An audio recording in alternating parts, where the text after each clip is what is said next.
gurana n'umuzungu rutasari Arvin umva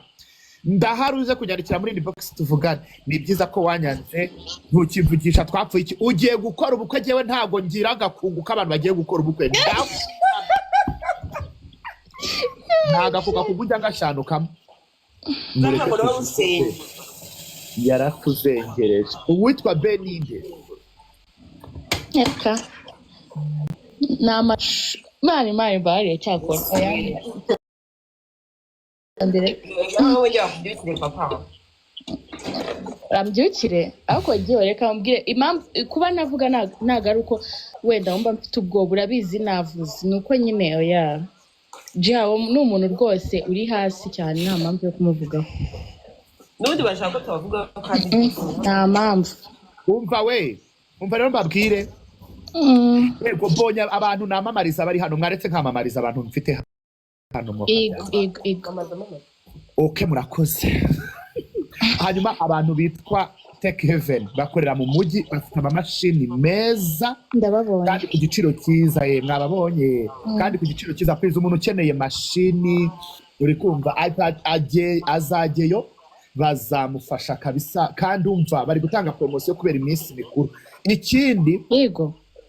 bari gutanga promotion kabisa ikindi niyo ujyanye umukiriya akunze muvuga ngo abantu ngo mwabuze akazi baza umuntu niba agiye kugura mashini umujyane ubufiteho amafaranga baguha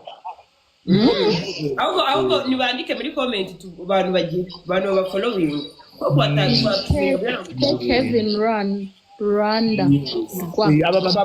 aba bakire baba barampaye amafaranga yabo kandi ndashimira abantu munkurikira ukuntu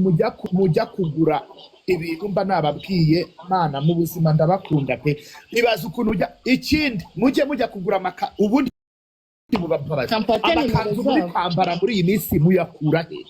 mu by'ukuri muragenda mukegera babandi birirwa bajagara aho ngaho babahereza amakanzu abantu biriwe bigera bagerura rimwe na rimwe teta yurira indege amakanzu yaza mu ndege mwabana kiko imana agiye ukusekaje abantu babirirwa bigera bakorera mu mujyi babo bari kumwe hanyuma rero bagore bakobwa mwambara amakanzu nimba ushaka kwambara neza ukaberwa uzandikire teta kuha ikanzu ikindi teta uzagire n'umunsi nawe tujye tworoherana ujye ugira umunsi ushyira abakiriya bawe amakanzu uba ari wo gufata umwanya uyabashyira ufate nk'umunsi uba ari wo uyabashyira apana kuyahereza moto cyangwa imodoka unayabashyire yego umva nzabikora rwose ejo ndahubwo ariko nzabikore mani uzagireho uwo munsi uba ari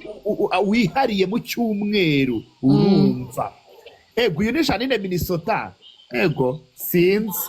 hanyuma ikindi Gihozo nawe nyine ku byombo mana kumva ibyombo pe n'abantu mwirwa mumbaza amasafuriya nkoresha ikintu cyose kiri muri ino nzu kuva ku isahane kugeza ku isafuriya n'ikiko byose ibyombo